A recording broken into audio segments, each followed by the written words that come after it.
Morning everybody, welcome to the Leadership and Governance Committee meeting and welcome to our live streamers. We have a full complement of members today, so everybody's present, there's no apologies. Is there any leaves of absence needed? Required? No.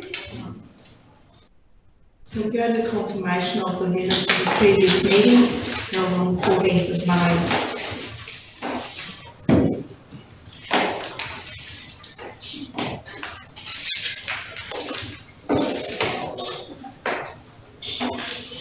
Somebody move those minutes be correct, please. Mixer, seconder. Councillor Cypher. I just note in general business that Councillor Bell requested a report regarding Council's compliance framework to be provided for a future meeting, and it is in the first report, discussion report today. James does will cover off on that. All in favour? Minutes? Carried.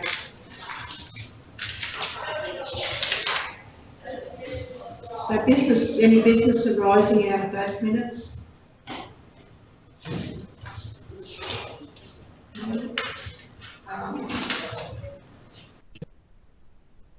Review of outstanding meeting actions.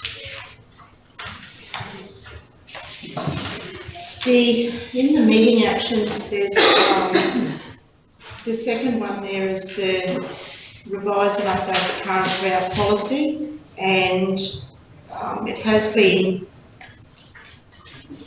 been forwarded to infrastructure and utilities, but it hasn't come off our meeting action list. So what would you suggest we? I'll have to have a conversation with Gerard, and I'll also speak to the chair of the Finance and Infrastructure Standing Committee separately, and we'll formally have that removed from here and placed onto the outstanding meeting action items for FIS. Okay, thank you. And the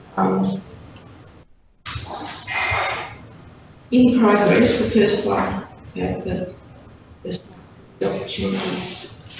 Yes, through the chair, I don't have any further updates from the General Manager of Communities in that regard, but I'll ensure that I'll have further update before the next meeting.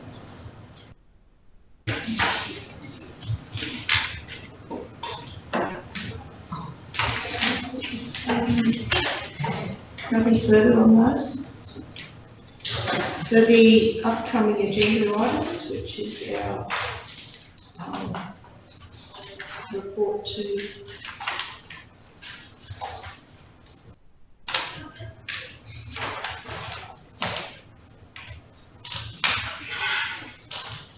the open reports to business. Yes, so through the chair, the future rolling reports here, I review the council reporting requirements addressing concerns about the need for factual and open reports to council, and in the comment section there it refers to the grassroots action plan. So my understanding is that that is progressing through the office of the CEO and also with our manager of governance, and yeah, so that is progressing.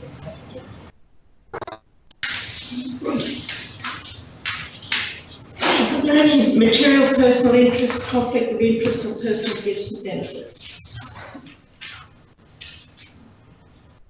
Thank you. So Mark will go on to the discussion paper. Corporate services. Thank you, Madam Chair. Councillors, we bring a report to you today on the governance portfolio review. As you know, we have our new manager of governance, James. He's only been in the organisation for a month, and this report is brought to you today to give you an overview of the review that James has conducted already, specifically around our governance framework, compliance framework, risk management policy, our council's corporate registers, our internal audit profile, insurance profile, and also corporate planning. Also asked James to come and down to the floor to talk to the detail of the report. What we actually do not have covered in here is the overview of delegated authorities and associated processes and registers, meeting business papers and associated processes and local laws. So that will come to a future Leadership and Governance Committee meeting around our approach and timeframes of those reviews. Okay, thanks, James. Thank you. Through the chair, morning all. We're going to provide you just a quick snapshot of our current portfolio. As mentioned by Mark, we've had a look at a few things, and there are other things that are still to be reviewed. Going into what we have looked at, I will mainly just focus on the key findings and the proposed strategies to alleviate the issues that have been identified.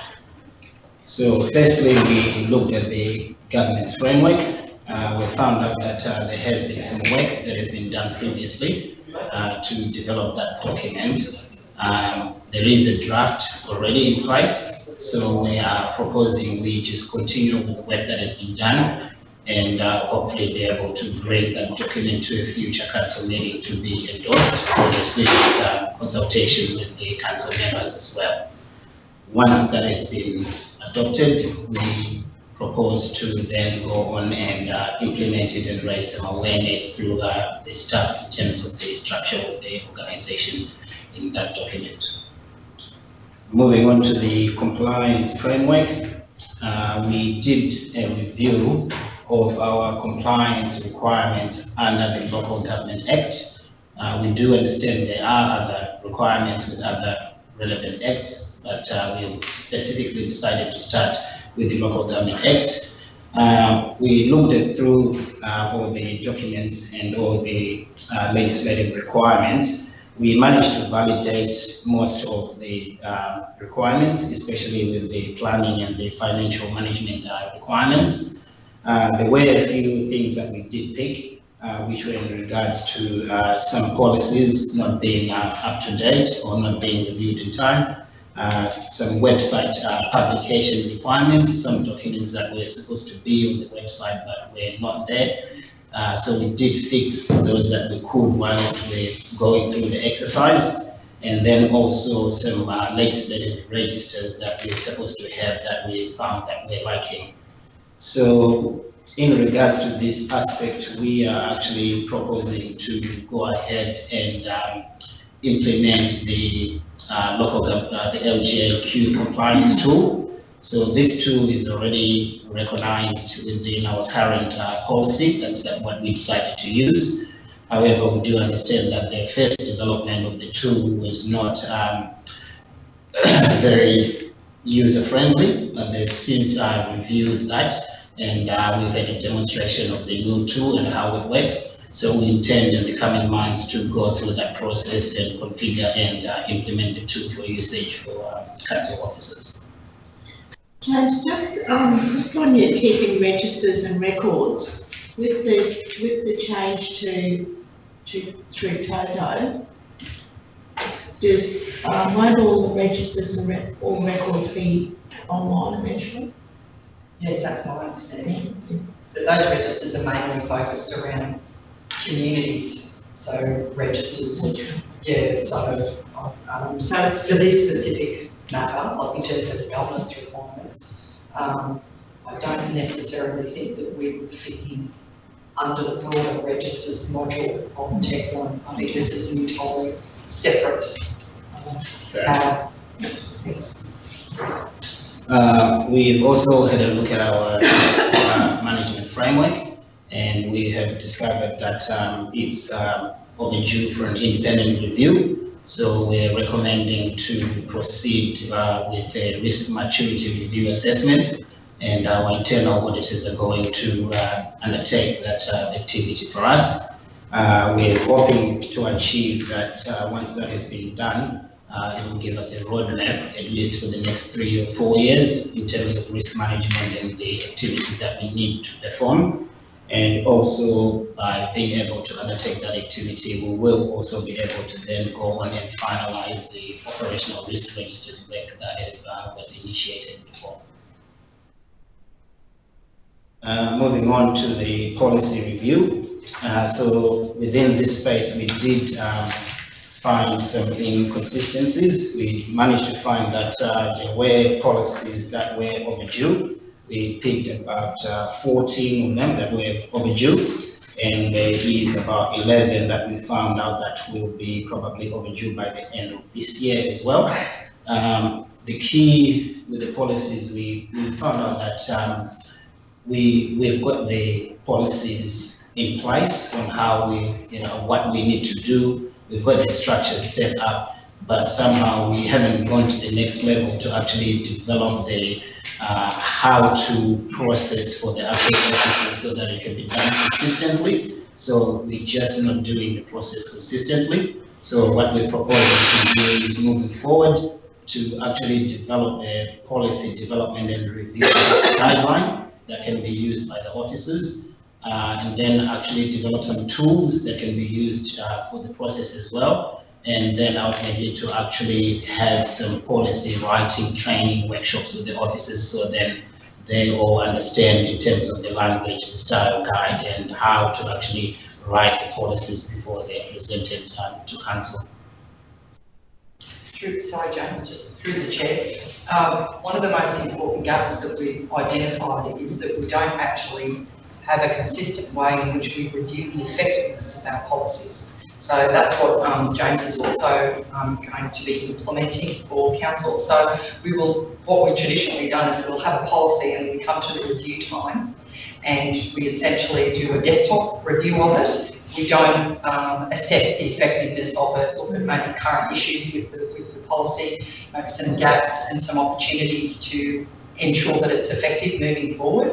So that's pretty consistent with other local governments. They usually have a review or do an internal effectiveness review of their policies when they're up for review. So I just wanted to make that point, that that's what we'll be doing. It won't be just it looks okay, let's adopt it again moving forward. We'll conduct a review.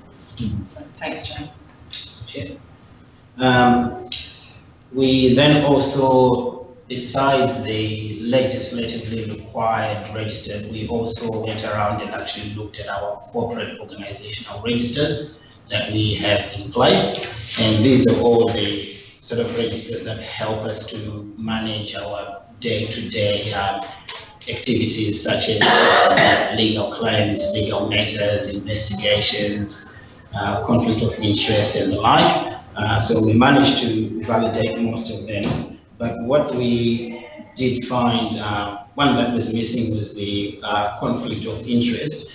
And what we did find was that there's a lot of spreadsheets and documents floating all over the place and registers and the like. Everything is decentralized, and that makes it quite difficult, especially when you're doing a review and to manage as well. So if we look, for example, the conflict of interest, we've got probably three aspects of that, from procurement side, from a human resources side, from a governance point of view. So you've got three different aspects trying to manage the same thing in a decentralized manner, instead of we could try and find a solution to have a centralized way to be able to pull that information all together. So that seems to be sort of consistent within all the different registers of, all the other organizational aspects that we manage, even similarly to the registers of interest, the gifts and the benefits.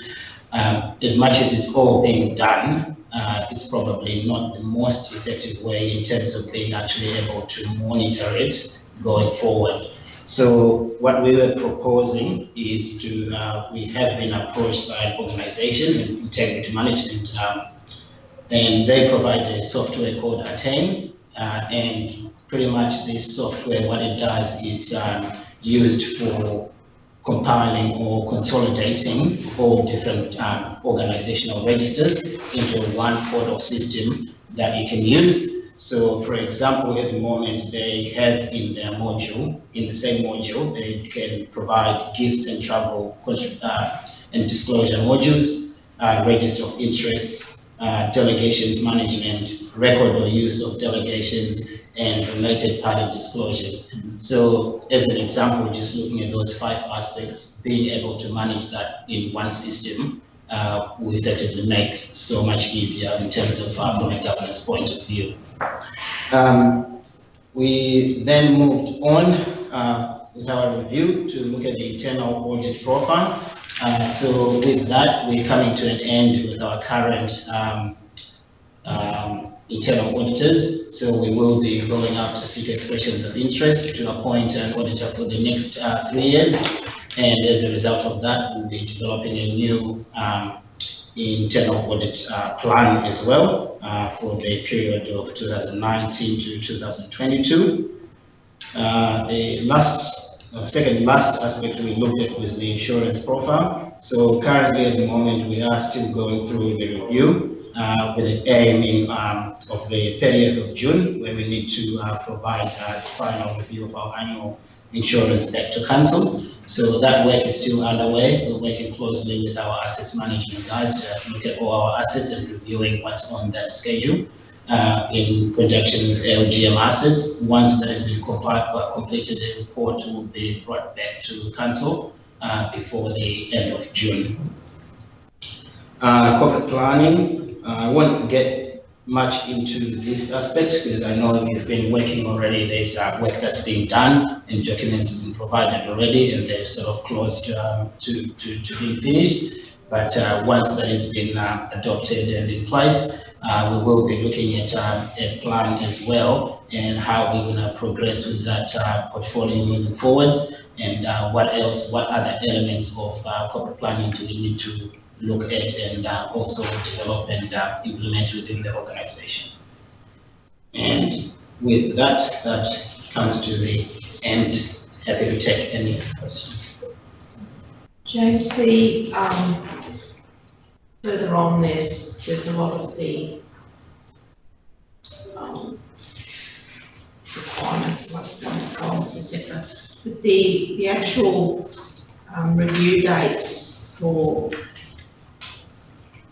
there's a lot of review that happens by the 30th of June. Is that correct? How are you going with that? Getting through that? Through the chair, I'll just speak on James's behalf there. We will not necessarily meet those review dates. There's 14 policies that will require significant, as I said before, an internal effectiveness review before we would then bring it back to council. Some of those are administrative and others are council required. So we won't, unfortunately, we won't make that time frame of the 30th of June. I would see that, I'm fairly confident that in the first quarter of the next financial year, so by the end of September, we'll have completed that review and we'll have brought back those, what I would say is high risk policies for council's endorsement. Correct. And in addition to that, that's why we have at least prioritized them and recognize what are the priority one, the ones that are overdue, and we will try our best to jump through and get the ones that are especially priority one. And depending on the time and resources, once that's done, then we move on to the priority two. Questions for James? Just with the integrity with their software being developed, are we keeping to register ourselves separate from the moment while they develop their system? Or? Yes, so we will still continue maintaining all our registers that we have at the moment. The idea is that they are trying to break into the Queensland market, so they want a local government to be able to work through with the legislation to customize their system to Queensland legislation. And at the moment, the offer on the table is to do that and use it for trial system for a period of 12 months.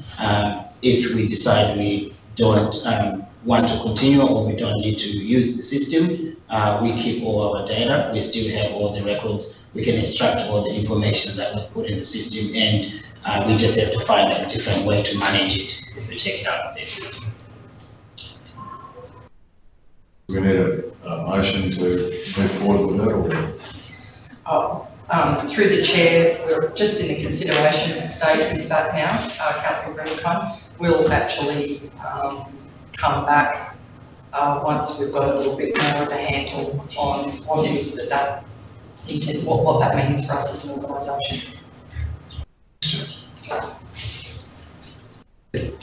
Chair, just James, you or Margaret, is it? I think this item needs to be on the agenda for every meeting. You know, the whole thing about governance and the compliance issues still haven't been resolved. It's just that I think James has come in and had a good thorough into our processes and found a lot of things that are either broken or certainly haven't been continued with.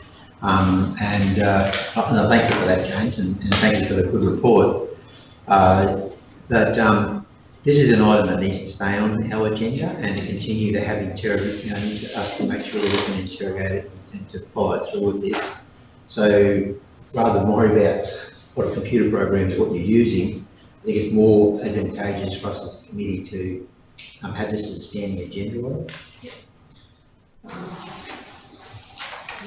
I agree, and when you're looking at what has to be reviewed and what has to be done, I think James should be a standing member of the standing committee and bring something to us each meeting. Through the chair and in response to you, Councillor Bell, I'm thinking because of the magnitude of the work, what we could potentially do is pick one for each meeting, a particular focus. So whilst we would have an overview of everything in the governance portfolio for each of the meetings, we would focus on the policy review, then the next one would be on the compliance framework, the next one would be on the internal audit profile. Notwithstanding all of the other aspects that need to be discussed, but just in the short term, because of the magnitude of the work that needs to be done. If that's for your consideration. I think so, yeah, and I think the chair is that the thing about compliance is that we've got to get this embedded into the culture of the organisation. One of our biggest exposures and one of our biggest risks is the non-compliance and non-conformity. Either with acts or other parts of other legislation, and James, and Margaret, being like going for as long as you have, that the numbers of acts, legislative policies and processes at state and federal level is absolutely huge. And the numbers that we as local government have got that have got to conform to and work within. So. I think it's almost as though we've got to start to even look at that compliance regime, breaking it back into environmental and other, into the sectors that we are probably having to respond to. I think if you brought every piece of legislation that we had to comply with or have some compliance recognition of, you're probably going to be an endless piece of paper compliance. The numbers of acts and other things around the place are just sort of huge. So we need to sort of start to, I think, I don't know how you're going to break it back. So the framework would be something nice to have a look at first off. It's about how we're going to do that. So will we break it into, here's an environmental package, and we'll have a look at what we're doing about the way we set up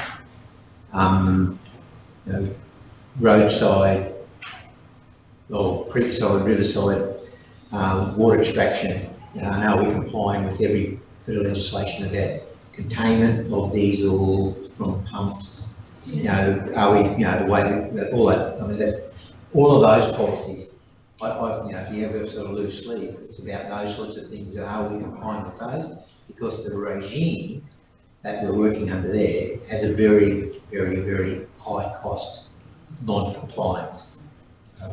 And how many points and how many of those spears do we throw into a creek or a river or whatever, and are we complying every time? And if we're not, why isn't the organisation doing that? So those are sorts of things. So some of it's operational, but it's environmental, but it's this and that. So I'd like to see what's the framework and how we're going to do that? So then there's the financial compliances, and then there's the other compliances, and there's all the other, there's other compliance areas that we have to respond to. How we manage it, and then what's that framework going to look like if you whatever way you're going to manage it? What's that going to look like, and then how do you put those bundles together?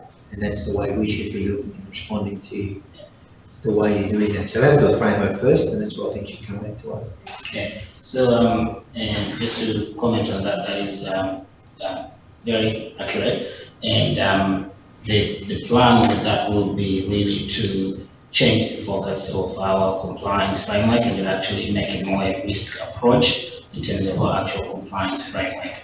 And most of the items that you just raised there, once we have aligned our risk management framework with our compliance framework, we'll be able to pick all those when we start doing the risk, operational risk registers review, and we'll be able to assess all those aspects of compliance, financial, or issue related for each aspect, and hopefully through that process as well, we evaluate all the controls that are currently in place, and that should then be able to validate and pick the areas that we need to have any further treatments done, or the areas that we're actually doing well in terms of once we figure out the risk level associated with each activity.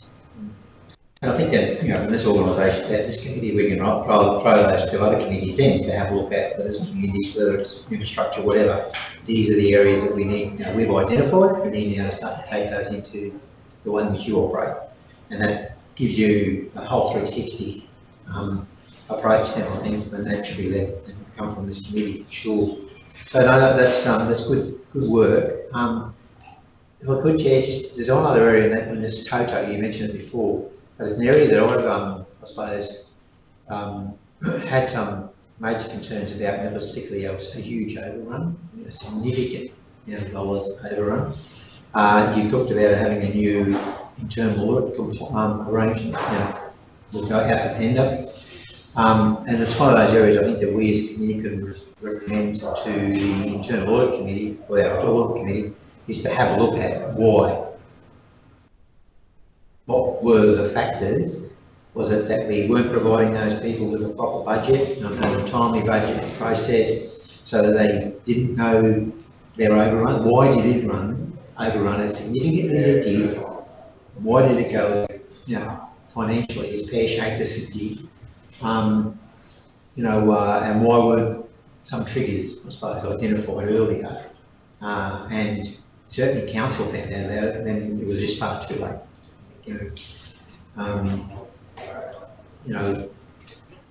Councillor Rolfe was on that group, and I think everybody found out about it when it was all done and dusted, and we were quite a significant amount of money over budget. So I'd like to know why, and I think we can learn a lot of lessons out of that one. And that's a good little one for us to recommend to internal audit, to have run their eye over it and tell us what were the failings of this organisation in managing that system. And I had a person here yesterday talking to us about this is the way we're going to run programs, and this is how we're going to run new corporate things, and we've got the consultant being taken councillors through a whole new process of our policy. And this one program that really went bad on us, and we just haven't found out why. As a corporate governance organisation, it's beholding of us to find out exactly what went wrong. It's not a witch hunt, it's just what went wrong, and we don't make that mistake again. So can we, Councillor Bell, take that point and into general business, where we can respond to that? The other point about the risk register and your compliance coming together, but that also comes together in audit committee. Yes. So, do you want further on the risk register and compliance in general business as well, or do you want it as just part of James's? Just to have how it links, and James will go after that with his group and the internal audit. I don't understand how the chair says that's where most of our risk register is, I think, populated and supported. What we just need to know is how, as I think James articulated, from a good compliance register and identifying in regards to where we're non-compliant, or we are where their greatest risks are in regards to compliance. We have those and then link back to internal audit. So it's that whole framework we need to have a look at. That's our role, is to have a look at the framework. It's up to the James. Correct. And and to add on, what we're proposing for the internal audit to look at is actually the framework itself, and this is more around actually understanding whether have we got it right, is it set at the right level, is our risk appetite set at the right level, have we got the right tolerances in terms of an organization, in terms of our actual strategic approach to risk management. The work with the registers and everything else will come after that piece of work has been completed, because that will drive and lead and tell us exactly which areas we need to actually look at before we start looking at the specific operational risk registers themselves.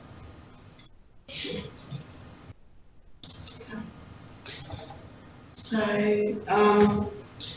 the recommendation there is that CHRC receive the governance review findings and endorse the proposed strategies contained within the report.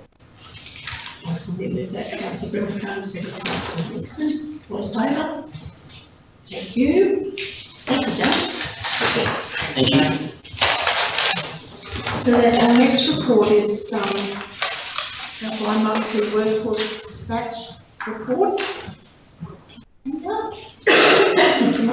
Thank you. Through the Chair, Councillors, we present you our bi-monthly workforce statistics report.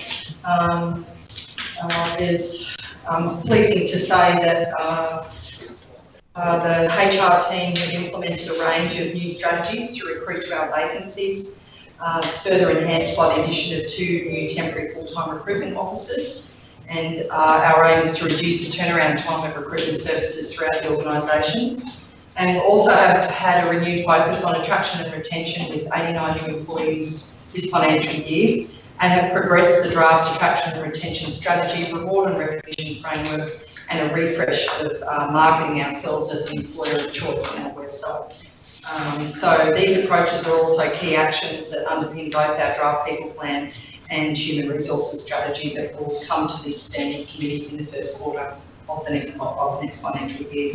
And with that, I'll hand it over to our manager of HR team to talk to the detail. Thank you.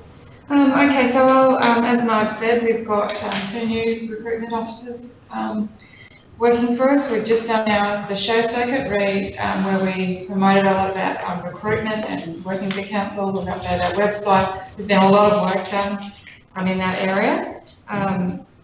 It's not going to reflect just yet in our statistics, but hopefully within the next quarter we'll see some good reflections in the statistics. Just on our age demographics, there's only the 1 or 2% changes there. Nothing really out of the ordinary from the last report that we brought. Interesting that the age demographics, I've changed the report to show you percentages rather than numbers, so that you can see that our percentage of employees above 50 is at 40%.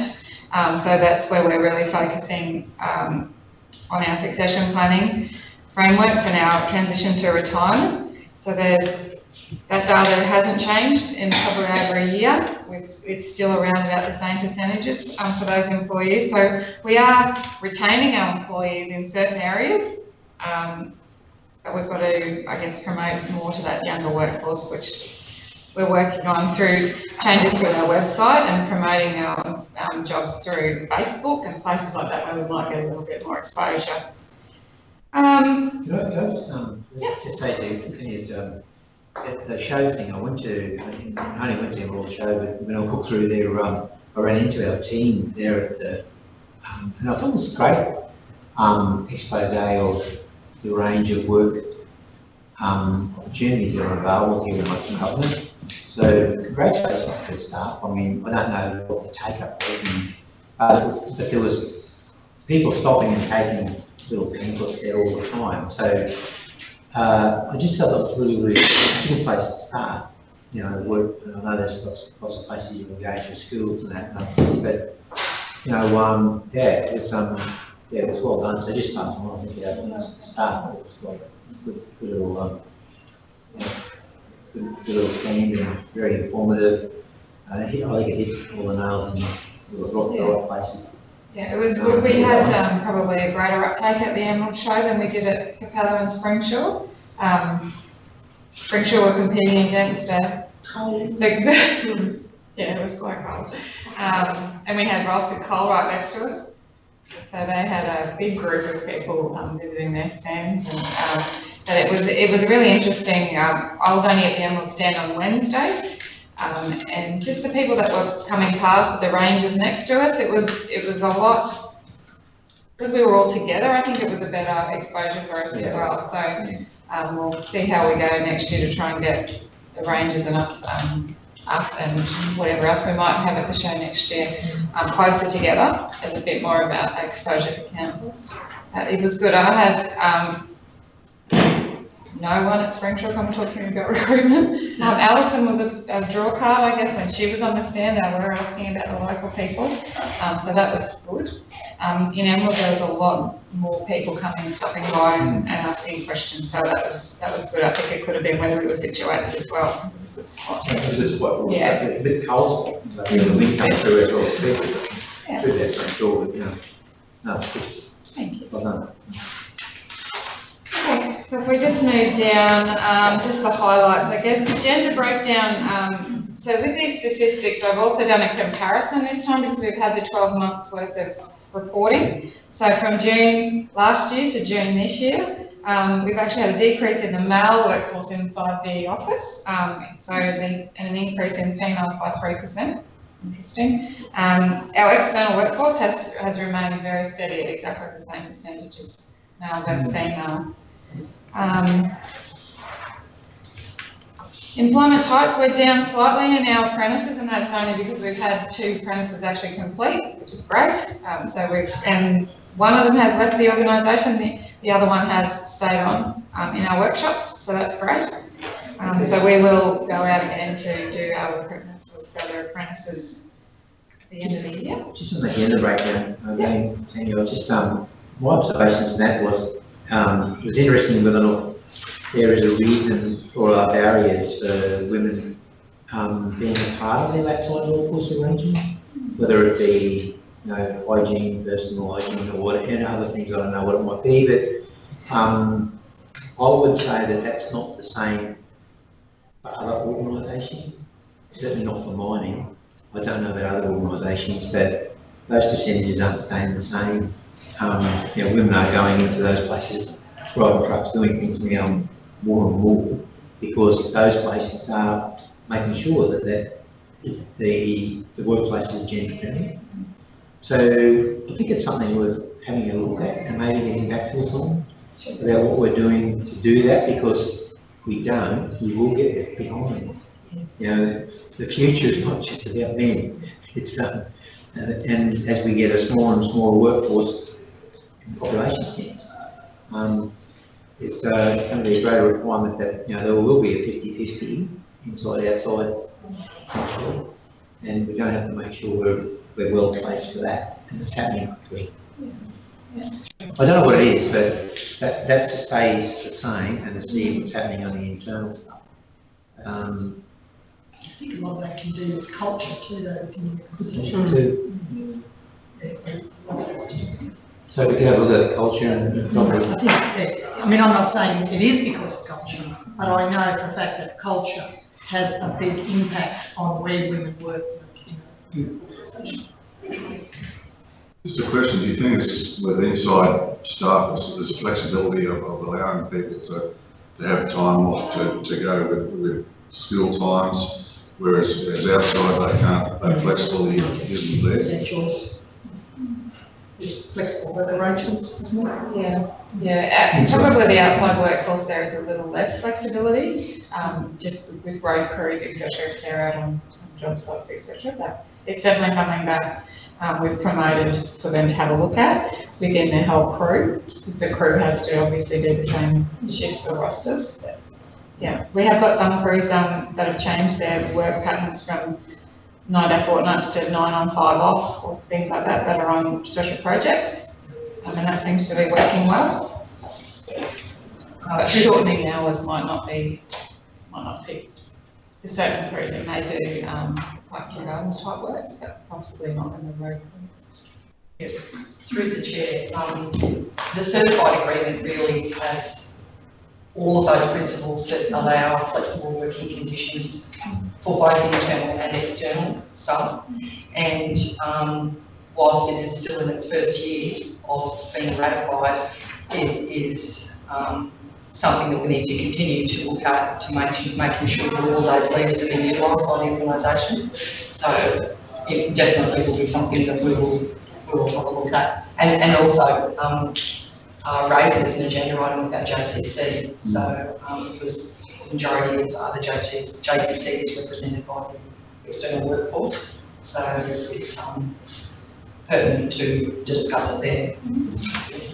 So another question, sorry. Is there a breakdown of the inside-outside employees for each town? You can do that. Whether it's just on the same graph and then a breakup of inside-outside?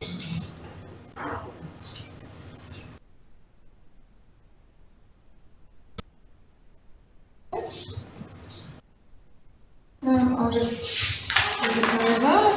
over to turnover.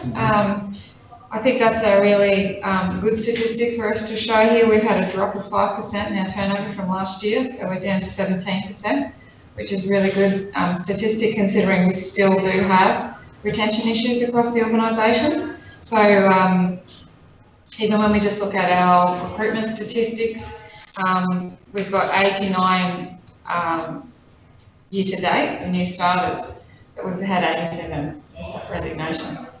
So we're really struggling more in the retention than we are in the, so, and also we might have had 89 new starters, but we've also had 40 people within the organisation change roles. So that internal recruitment that we do.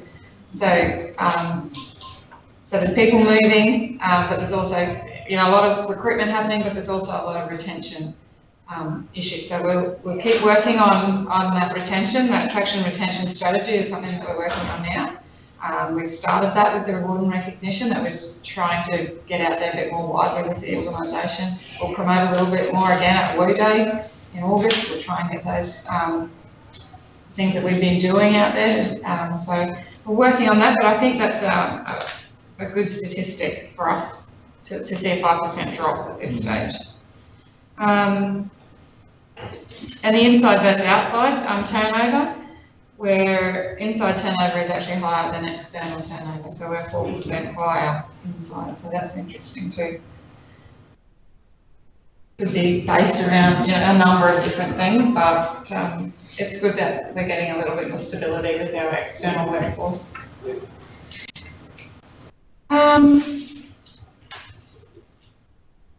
Absence management, we're still at that just under 5%. There's been no real increase in that as yet in the statistics. We are moving into winter, which might change that.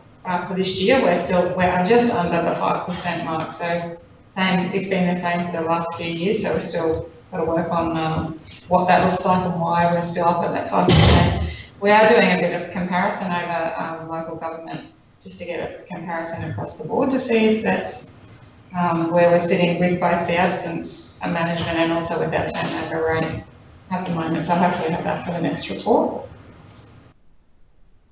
The training data, we've introduced into this report a breakdown of all the training that we've done for the last 6 months almost there. So we've had, we've put 304 people through training since December. And that's paid training, and it's also internal training. So just to reflect on the tech savvy training, that was all delivered internally through the libraries and through the learning and development team. We had 50 odd staff go through that, and it was teaching them about how to use electronics, so laptops, iPads and mobile phones. It was a great uptake. We've had some awesome feedback from our staff. They really, really liked that. And we've had more people ask for it to be rolled out again. So we're looking at rolling that on that out again. That's also as a, off the back of the Technology Ones program with the change management. So that's some good statistics there for our, that training is just our mandatory training that's run through the learning and development. That obviously doesn't take into account any conferences, seminars, etc. that are done externally. Our exit interview statistics, I've also changed those over to percentages. So you can, it's a little bit easier to read, I think, rather than just numbers. So 51% of the feedback we're getting for people exiting is made up of relocation, family reasons, and employment at other councils. So that's, I mean, that's giving us some good data around, you know, obviously we hear about the negative things, but that's also giving us good data that people are leaving, you know, for their own reasons. It's not just about council and if they're not happy with council. So that's good data. We are working on making phone calls now to all of our staff that are exiting, instead of trying to, if they want to have a face-to-face, that's great, but we are also now making those phone calls, and that's being done through the coordinator for workforce support. So she's started to do those. And we are reviewing our exit interview questions as well through the CEO. He's asked for us to review to see if we can get a little bit more data than what we're already getting. So we'll have a look at what his requirements are to change the data that we're getting. But that's probably about it for me. If anyone has any questions.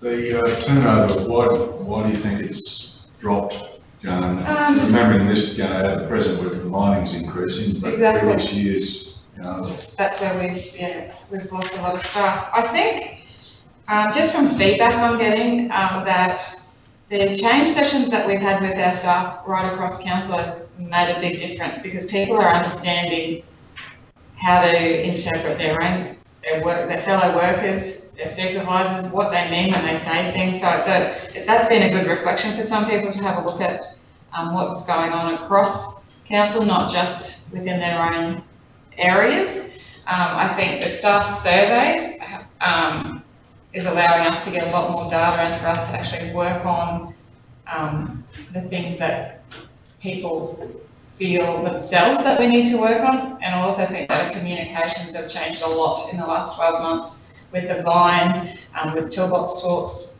and all the information and data that we're actually sharing with our staff. So I think they're starting to feel like they're being more included in decisions and things that are being made across the organisation. And there's some reflection of that in our statistics, in our staff survey.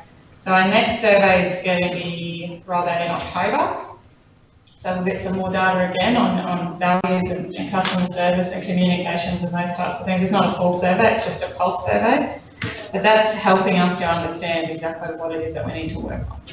And just through the chair, I think another contributing factor would be that most mines now are contract labour, and they're only casual positions, they're contract positions, the majority of mine jobs. And council at least is a permanent position, which offers security, and I think that's a big plus moving into the future for us, for this organisation, not necessarily for the mining industry, but the majority of those jobs are casual contract labour.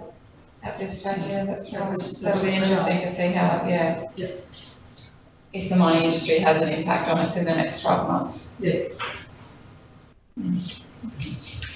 Anything further? More discussion? So, recommendation that CHRC receive the bi-monthly workforce report as at the 3rd of June 2019. Member Cone, second that, please. Councillor Bell, those in favour? Thank you. Thanks, Dan. Now, general business. So, Councillor Bell, we'll return to your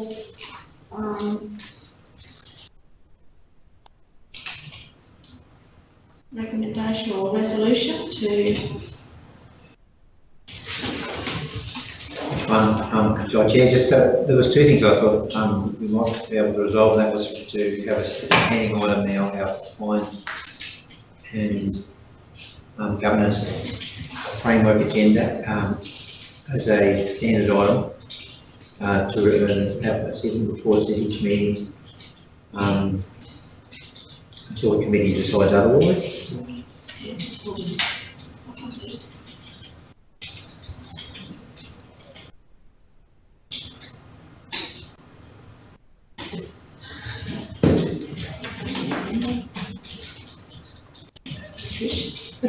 I'm not that good.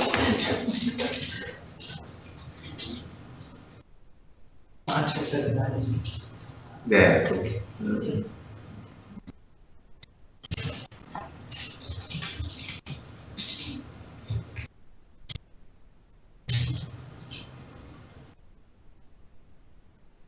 So, happy with that? Yeah. Somebody's seconded for that? Yes. Councillor Nixon?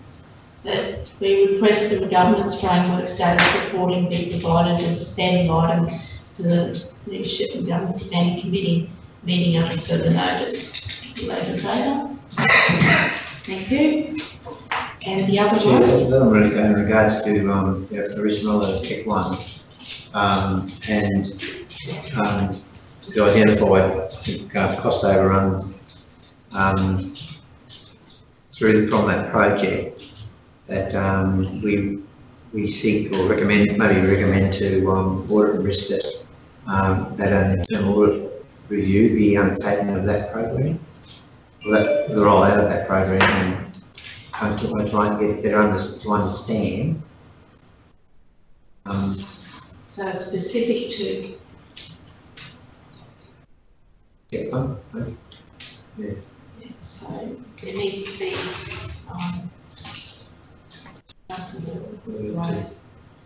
requesting to move in the That needs to be closed in regards to the Project.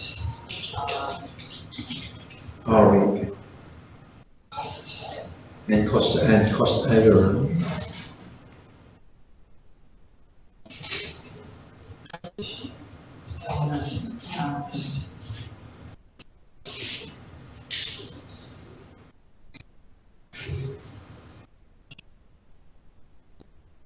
That's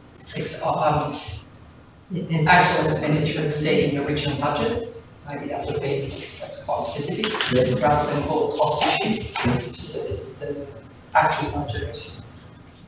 the actual exceeding budget position. Actual exceeding budget. Original budget. Refer to the internal audit committee to be, just for it to be, Is it for recommendations or for investigation? And recommendations, but it's investigation first, it's not just recommendations. No, it's investigation. to be put on, Yeah, sure. to put on the agenda, whether they have their, change of saying that we're still developing our next 12-month audit plan. Yeah, to be put onto the audit plan for review. Okay, well, that's quite specific.